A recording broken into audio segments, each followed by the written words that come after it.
I've set up a company to get rid of vampires. Yes, I have.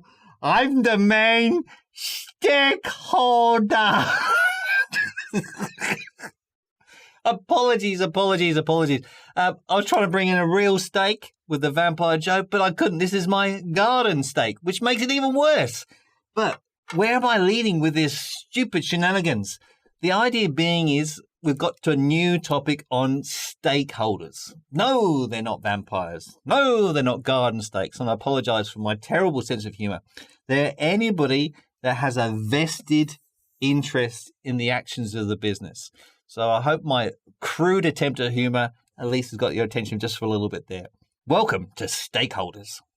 So welcome to our next area of our area study on business foundations, and it's all on the topic of stakeholders. I'm going to break this into two sections, as you can see, part 1 and part 2. So remember, this is groups that have a vested interest in the operations of the business. And we'll explore that in more detail in a minute. So taking the study design dot point and drawing that out so you know exactly what we're going to cover, we have to include the following. You may well do more with your teacher, but we have to, as part of the study design, cover owners, managers, employees, customers, suppliers, and the general community. People that have an active and a vested interest in what's been going on in the business. Let's take our first group of people that have a vested interest. Now, what do we mean by vested? Someone who is concerned with what's going on. They're directly involved or will be affected by how that business proceeds. Someone with a vested interest has an active concern for what's going on in the business. Now, clearly, one of the first groups is owners. Okay, so owners are interested. Now, why are they interested? Because they've got financial and personal reputation at stake. Okay, they're likely to be deeply invested in the success. So remember, an owner owns the business, has capital invested in the business, and so they've put money into it. So if it's going to fail, they will be hurt by it. But not only financially, but they may have their name on the top of the shop. They may have logos behind it. People may know that they're associated with that business. And so for it not to succeed, they'll have their reputation affected as well. Remember that owners differ between the different types of businesses. A sole trader in a partnership, you're likely to see the owner actively in that shop, in that retail store, running it, operating it, as well as being the owner of it. Okay, but owners for private limited companies and public listed companies are shareholders. So they're not likely to be seen on a day-to-day basis in that business, but they're obviously very interested in how that business is operating because it will affect their share price if it's listed on the stock exchange. It will affect their capital gain if they choose to sell that share. It will affect their dividends and percentages of the business profits that come back to them. So they have an interest. The owners of a social enterprise have a different interest. It's probably more reputational. It's not about making a massive financial profit, but it is about seeing the success of the social cause they're investing their surplus funds into. So it's reputationally based. And the interest for the government business owners of a government business enterprise, in the case of Australia Post, is not only hopefully making a profit to return on that investment, but also making sure that that's a valuable service being provided and it's meeting the community needs of having parcels and letters delivered all across the country, not just the places where it's financially doable. So their interests will vary between them, but all of them have an active and very deep interest in the business. Now, we have to mention here again the word return on investment. We just want to make sure that that's clarified for you. We've mentioned it a few times, but if you're new to this slide here, so if I'm an owner, I've probably invested some money in the business. I want to know if I've invested $1,000, what will I get back in the future? What is my return on that investment? Well, hopefully maybe $2,000. And then I've made a return on my investment. So clearly, as an owner, that is going to be important in the operations of the business. A next and separate group that's interested in the operations of a business are managers. Now, how are managers interested? So we draw that out a little bit more. They're going to be interested from a job security point of view, as well as a financial and personal reputation. Again, they're likely to be deeply invested. Now, it's important at this point here to separate out these two terms. In general language, we often associate them together, but we want to make sure they're separate here. An owner has invested some money and they own either all of the business, if it's a sole trader, or a substantial proportion. They're the owners. Managers are the people we get to run it on a day-to-day level. Now, for a sole trader, they might be the same, okay? But by the time we get to public listed companies, they will most clearly be different. The shareholder probably doesn't even go into the business on a day-to-day level, but they entrust other people, the directors and the CEOs and the managers, to run it on their behalf. So that the people we rely on to run on this business, well, they're employed by the business. And that's where job security comes in, okay? If the business does well, then hopefully they will keep their job. That gives them job security and an income coming in. If the business does well, then hopefully they'll get paid for that, and the financial component is good. But also, if they make a big change in it, have a big impact on a business, they may well get the fame and reputation that comes with that, which could go on into the future. Equally, however, though, if any of those things go wrong, and while you're a manager, the business fails or it goes into decline, and it's your responsibility for managing it, then yes, your job security is at threat. But your personal reputation is also, that you might not be able to get a job at another business in the future because you're seen as not being attributable to the success of that business. Another group that clearly is deeply invested in the business are employees, okay? Now, why, again, let's draw in more detail. Why are they invested? Why are they concerned with how their business runs? Well, obviously, one of the foremost one is their job security. They're being paid to work for that business. That business goes into decline or vanishes or gets bankrupt or something like that, then they've lost their job. So job security is important. Equally, it's going to be their source of financial well-being. You get paid to go to work, and that's going to support your family or your other interests or paying off your mortgage, etc. So a financial component is important here. Another really important one here is career. The fact that maybe you're on a progression and you've started off as an engineer at a business, you want to become a senior engineer and eventually want to become a partner, that you want to develop skills and abilities to move through that business. So either you're going to develop or get promoted to higher levels of pay and higher levels of achievement, or it's going to give you the skills to go to a different business with that. So the career development is important. And also there's a personal reputation of being associated with the business. You can imagine if you're associated with a business which has a great reputation for doing good things, whether it be, as we mentioned before, Westpac with the helicopters, and you go, I belong to them, and it's a great business. It's going to have a very different reaction than if you say you belong to a smoking business, okay, which produces cigarettes and unfortunately leads to the demise of people. Okay, so you can see those two here. The reputation that comes with the business is going to make you feel stronger to it or different about it.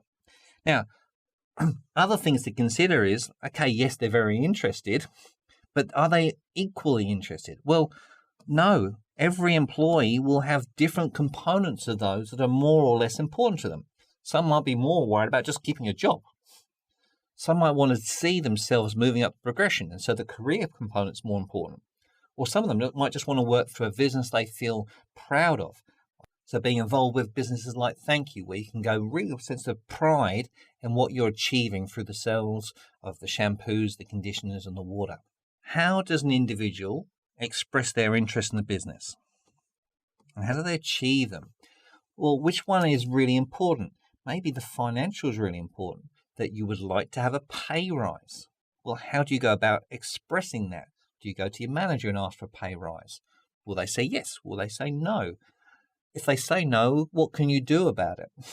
And that brings in that next role of a group we're going to call unions. You want to think of a union like a club, okay? It's an organization that represents the interests of employees. So say you felt that your terms and conditions of employment weren't safe, or that you deserved a pay rise, or that you thought that your industry generally was paying people better than your individual business, you might want to try and express that interest. That's your vested interest in the business, and you want to try and achieve that. But maybe by yourself, you feel you don't have the power to do that. Your manager will just say no. Well, a union can have a play by having almost like sort of power by numbers. By having a number of people belong to that association, they can represent your interests. They can represent trying to achieve better terms and conditions with employment, and they can negotiate with the employer on your behalf. So they're another group that has a vested interest in the operations of the business. Clearly, a group that has a vested interest in the operations of the business is customers, okay? Because they're consuming your products. So if the products aren't of the right price, the right quality, or not meeting their needs, then they're going to be dissatisfied. If it does do that, and they are of high quality, well priced, meet their needs, then they're going to have a better reaction to your business. So they clearly are invested. They want to know what you're doing and how you're doing it. And with social media these days, consumers have a much better understanding and perception of what is going on in your business than probably happened in the past. Now, if you get that investment, then often it comes with loyalty. And there's this famous number system here that maybe you think for yourself, you've got a part-time job. It's the 80-20 effect.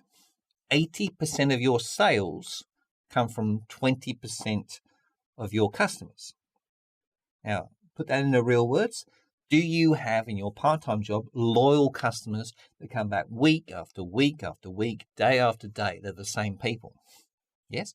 I'm guessing you're going to say yes to that answer, because as customers, we do build up loyalty, that we become associated with that. That's where I get my coffee from. That's where I get my Friday night pizza from.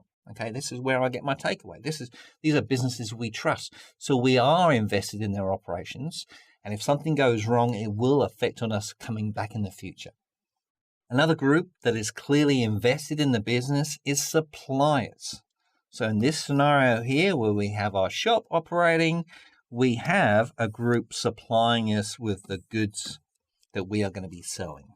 Okay, so they are obviously interested, because if we do well, then we're going to, and we sell more, then we're going to need more raw materials. We're going to need more products to sell. So our success can be linked to their success, financially and associated reputation.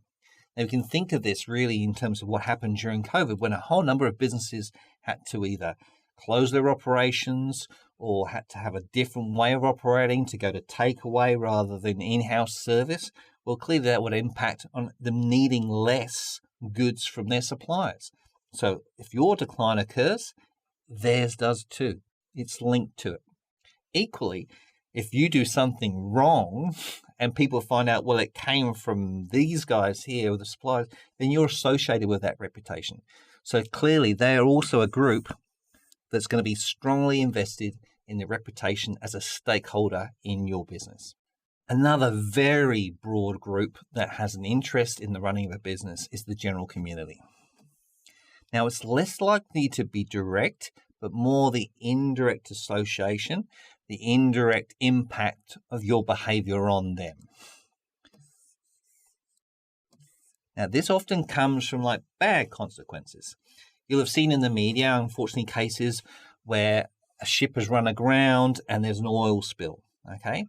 Well, the people that lived along that coastline don't automatically associate with your business, but they've definitely been infected by the bad situation that's arisen because of your operations. So that's an example of a bad consequence coming out from a business, and therefore the general community is affected. But there can also be positive ones. Often, businesses may give financial donations to local clubs or sponsorship of their programs or special events. It might be that you are a member of a sporting community and you'll see placards around your football club or netball club where it's been sponsored by these local groups who have invested money into your operations and allow you to run your sporting community as you want to. That's a great positive contribution. You might not be buying the products as a customer, but they're helping you in the general community. Equally, some businesses allow their staff to work on local projects or give time to be on the boards of certain businesses to share their expertise, skills, and wisdom with other people. That can be great. And equally, another benefit, if you think of it, is employment. By one of these group members here working for the business, then they get paid.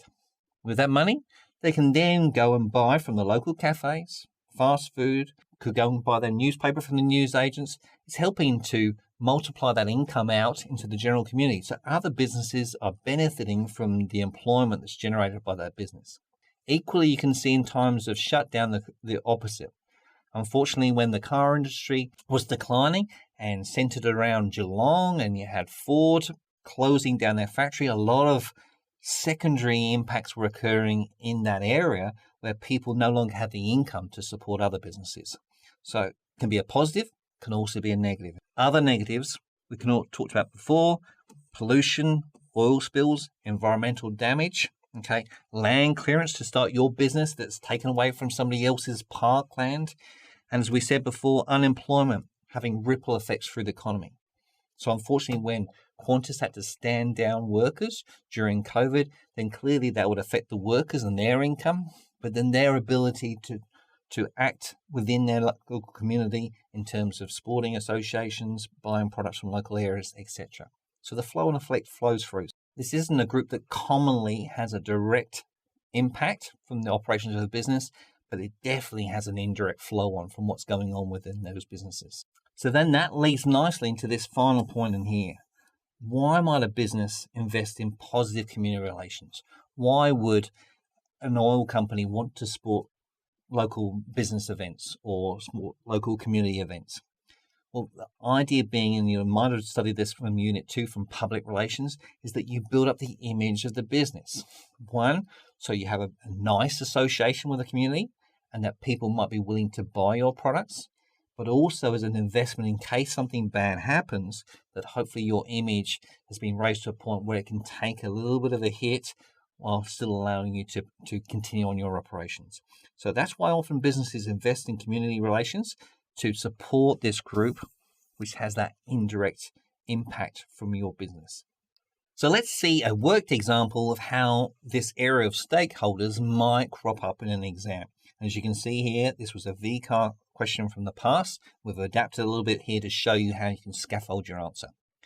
So often you'll find in the exam, and we'll see more of this later, is you'll get a little bit of a mini case study, something to draw your knowledge to and apply it to.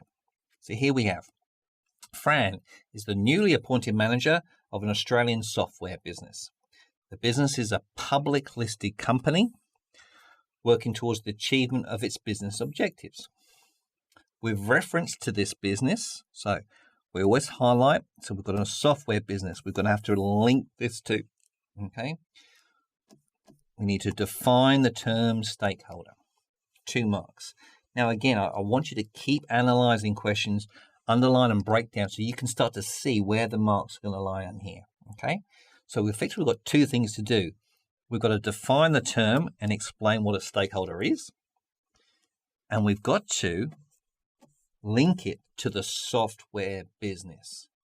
Now, you'd think that would be relatively easy, but often what you can see here is that not everyone gets full marks here, that it's literally nearly 60-30 or 57-34. There's a difference here. Not every student is getting 2 out of 2 for what you're hoping is a relatively simple question. Why would this be often the case? Well, sometimes students confuse the word shareholders with stakeholders. Remember, we know the difference. Shareholder is your part owner, okay? You might have bought shares in the business, whereas a stakeholder is any group that has an investment in a vested interest in the business, or that they were saying that stakeholders have a control over the business.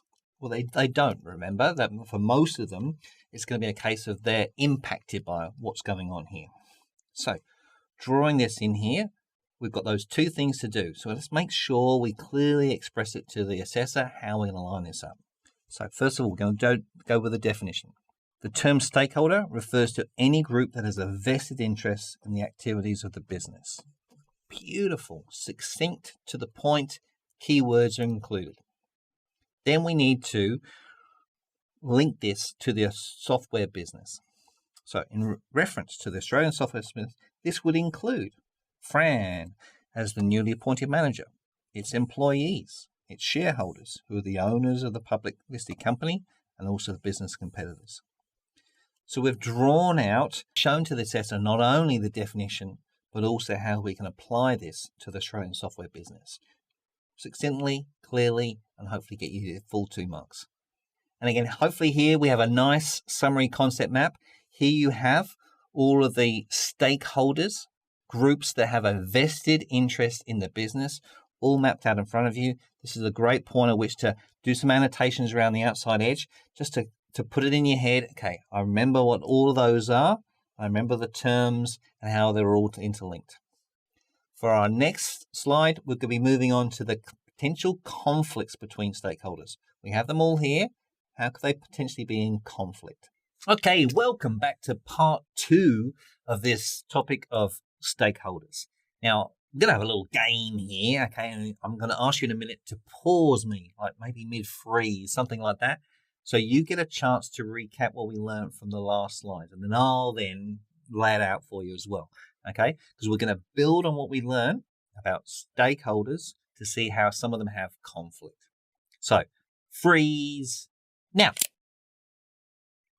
Now, if you just didn't freeze and you're just having some fun just watching me pretend to freeze in midair, that's the most important thing. Either way, hopefully you've had a quick chance to recap your knowledge. So remember, stakeholders are an individual or group that has a vested interest.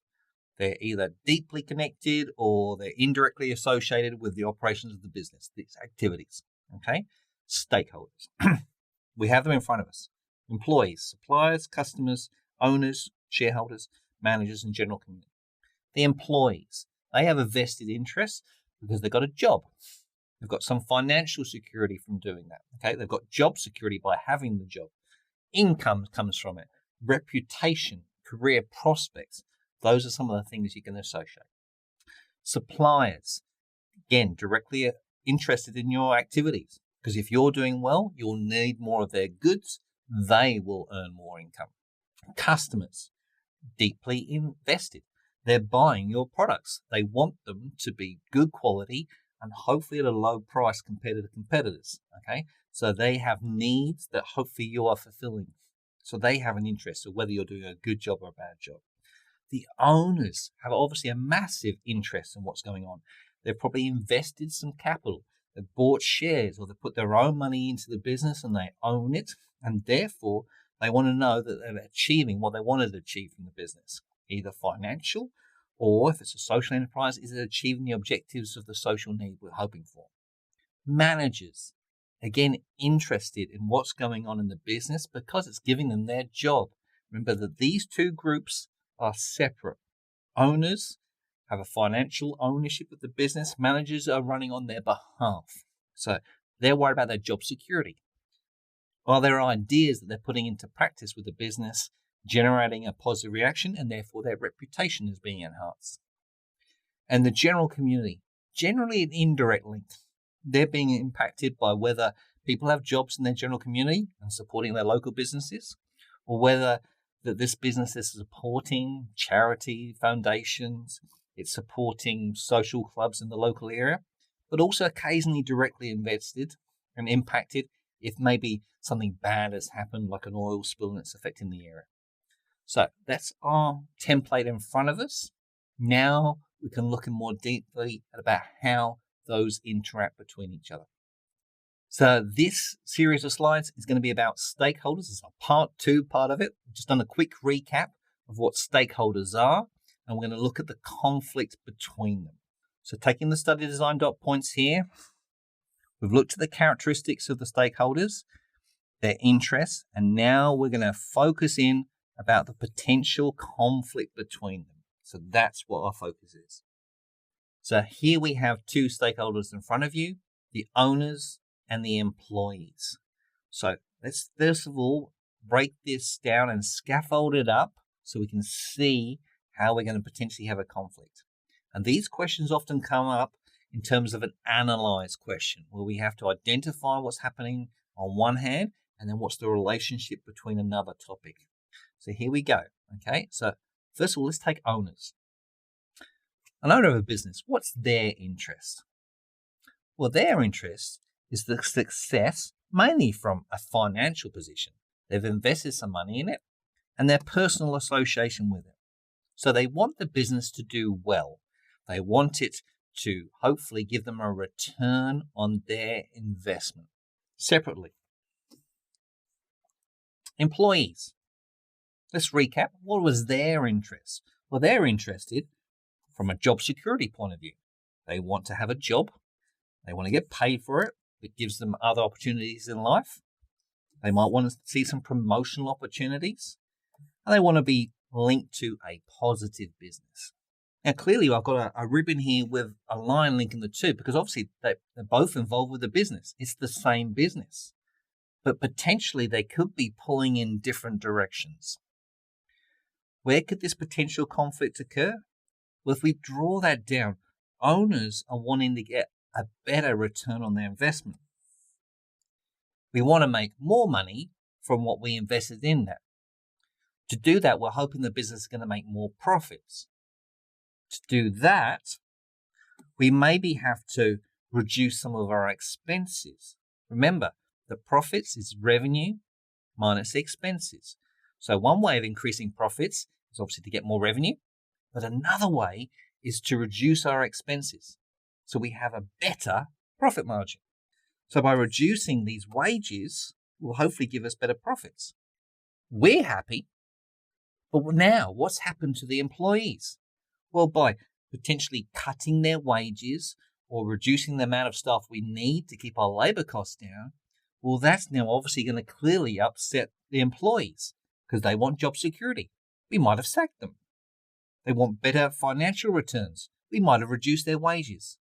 So although these two are linked by the business, they are pulling sometimes at different directions and can get conflict occurring. Another area where we might get some conflict is between managers and customers.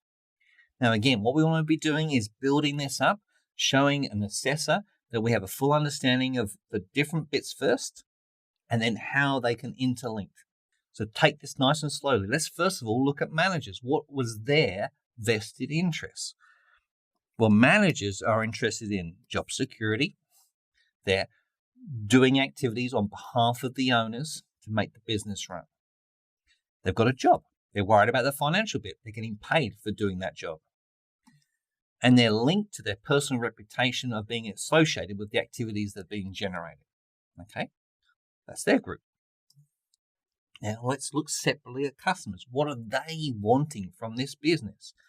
Well, they are worried about it from a personal consumption point of view. They're buying the goods and services. So they want those services to be good quality, well priced, and meet their needs.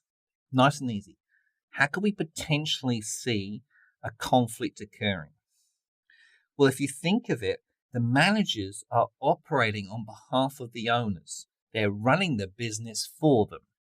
So they are linked to the owners, and they want to be trying to achieve what the owners are wanting out of this business here. So they're going to be wanting to fulfill the owner's needs by going, okay, you've done a really good job, you're making us more profit. So to keep their job, to keep getting paid and build the business, so what we might be doing in terms of managers is trying to increase the prices because then we can make more profits. So if we can sell the goods for more, that's going to make us more money. Equally, if we're trying to keep our owners happy, we might be trying to reduce the costs, maybe using lower quality raw materials to try and create a better profit margin. Because that's clearly an incentive for us to keep our employer, which is our owners, happy. Now, however, if we increase prices or we lower the quality of our raw material, we're potentially going to upset the customers. So again, we've got a potential conflict occurring. They're both linked. They're both invested in the activities of the business, but can potentially be pulling at different directions. Another potential conflict, and it's a bit similar to the first one, but a subtle variation with the shareholders, is employees and shareholders. Now, we know already that this group is only going to really relate to public listed companies and private limited companies.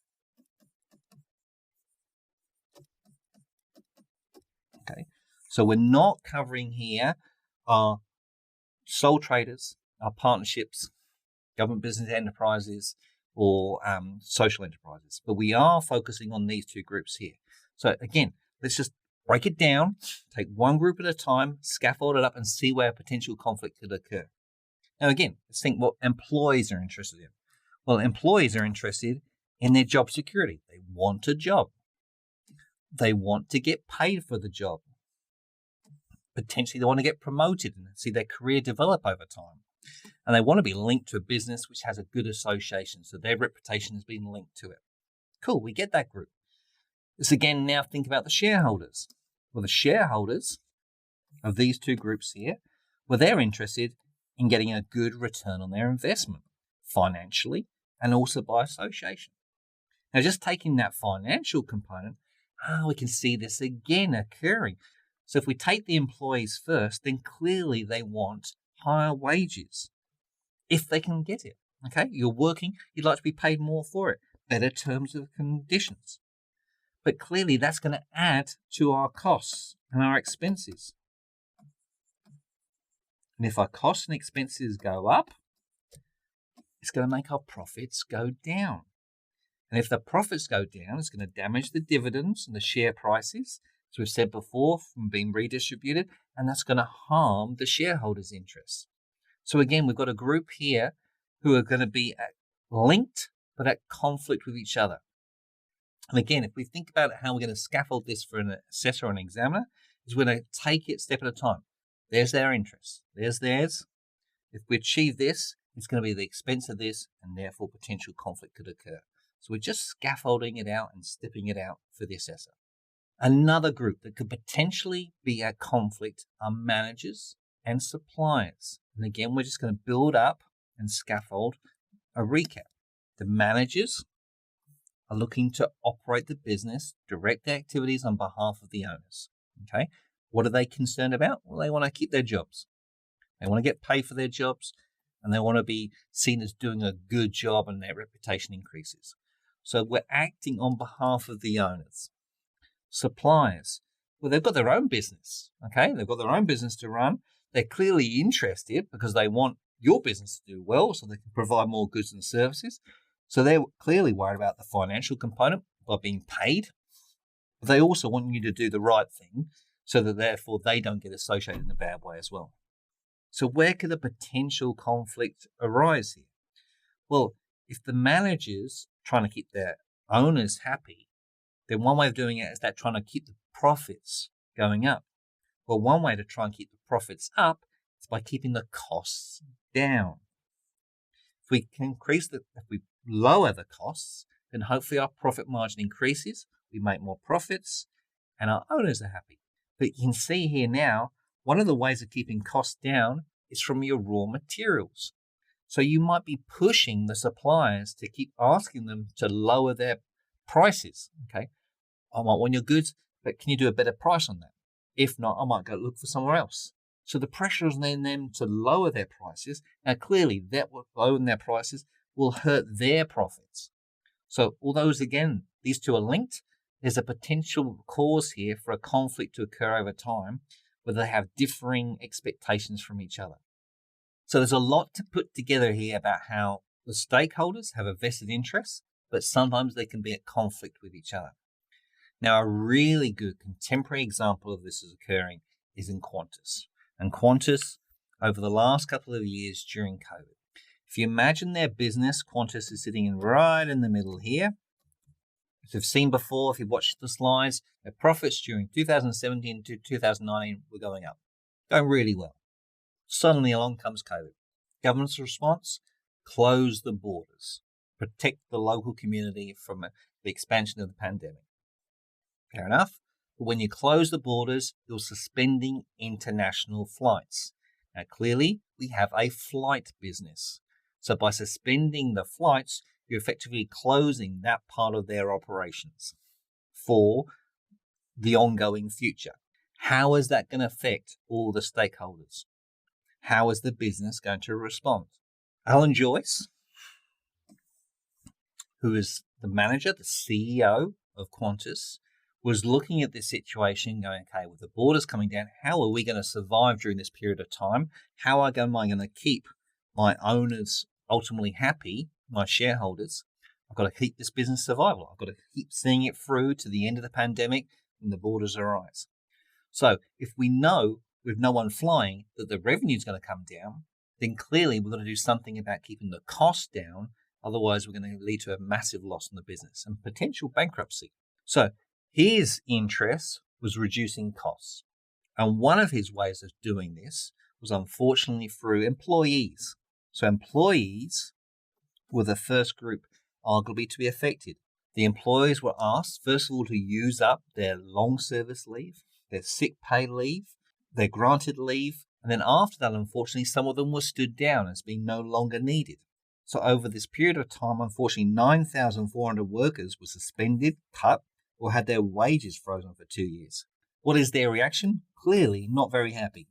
Okay? They've been negatively affected by what's been going on in this business. It was done to keep the business in survival mode, but has had a negative effect on this group. What about the customers? Another group here. Okay, well, clearly, this group here, by having the suspension of flights, can't fly anywhere. Okay, they can't go on their lovely international flight. Some of you, unfortunately, might have had your flights cancelled for that period of time or suspended. What some of you may have noticed was that often you were given credit notes to receive for later reimbursement. So for myself, I was originally going over to Perth, and during this period of time, the flight got cancelled and we had a credit note to use in the future. I'm sort of in that neutral bit, okay?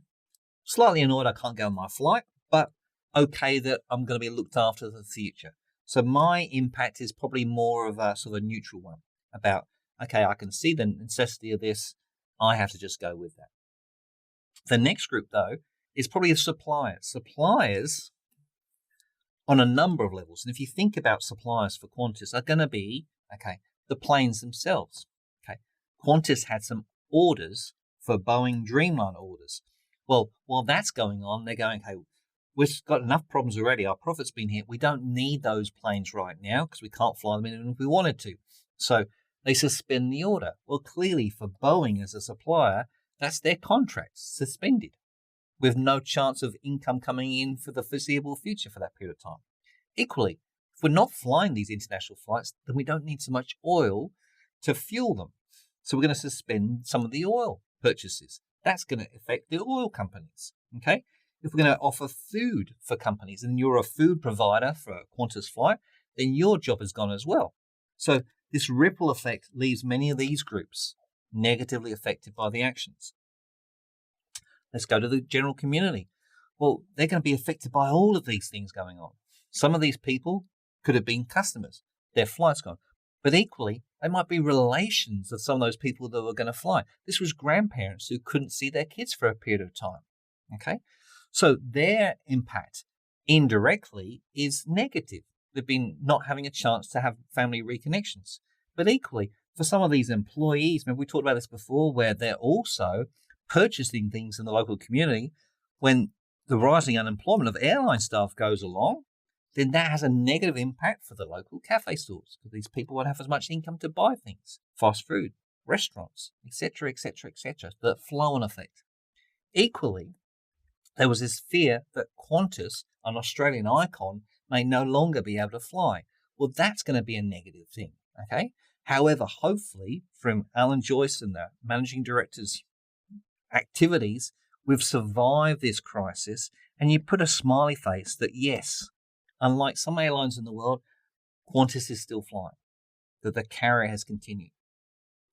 Now, as we said before, what were all these actions done? Well, they've obviously had an impact on all sorts of groups. What was he trying to do at this point of time? Well, obviously, his job, his security, his work comes down to the owners. He's trying to make sure that their return on investment has been sustained. Okay? So, shareholders, yes, we've seen share prices decline, but they still have a business. Qantas is still flying. So shareholders might be happy about that. It's not gone bankrupt. Okay? Yes, their dividends got halted, as we saw in the profit figures, but they're still existing. Yes, their share prices will fall. They're not going to be very happy about that. So that's a negative thing.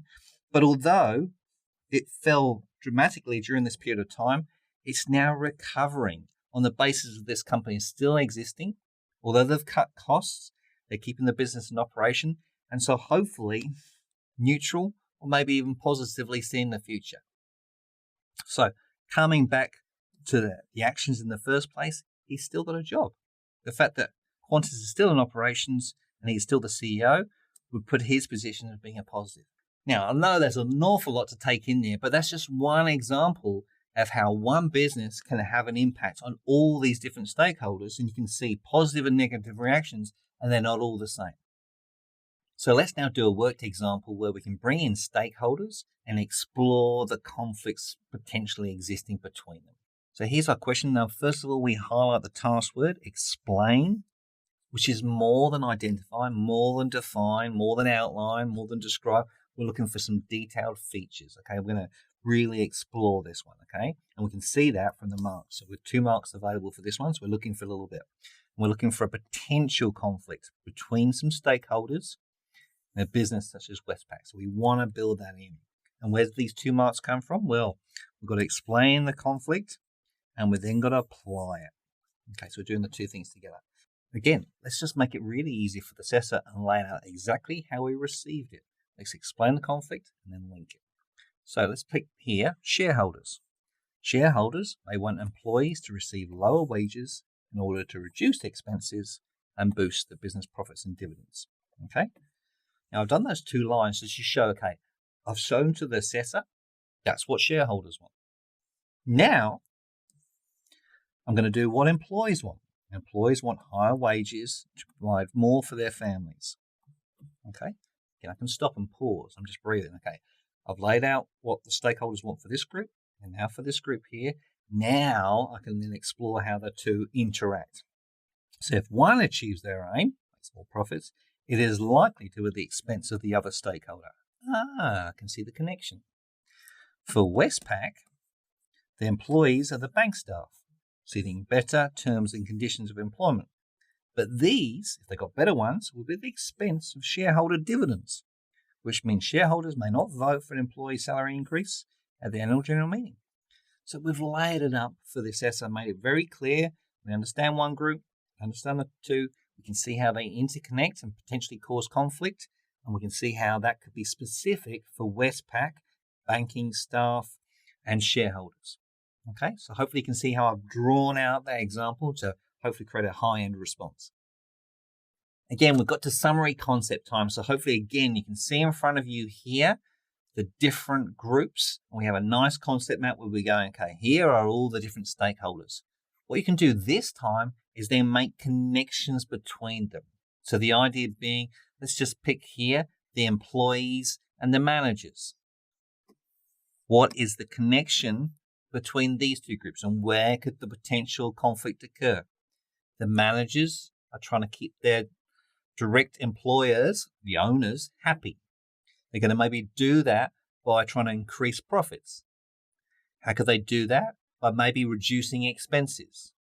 Where's that going to possibly come from? Labor costs. So if they achieve their goal, it's going to be at the expense of their goal of getting better terms and conditions and wages. Let's pick another one, okay? What's maybe a potential negative between these 2 groups? Well, in here, we have owners, shareholders wanting a better return on investment. They're going to be striving to try and get more profits to get better dividends.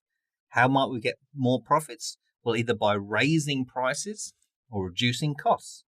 If we raise prices, it's arguably going to make customers happy that they're going to be not getting the products they had at the same competitive price they had before. So take your time and add more links here about how all these groups either positively connect or potentially have conflict between them. In our next slide, we're moving on to management styles. So I look forward to seeing you then.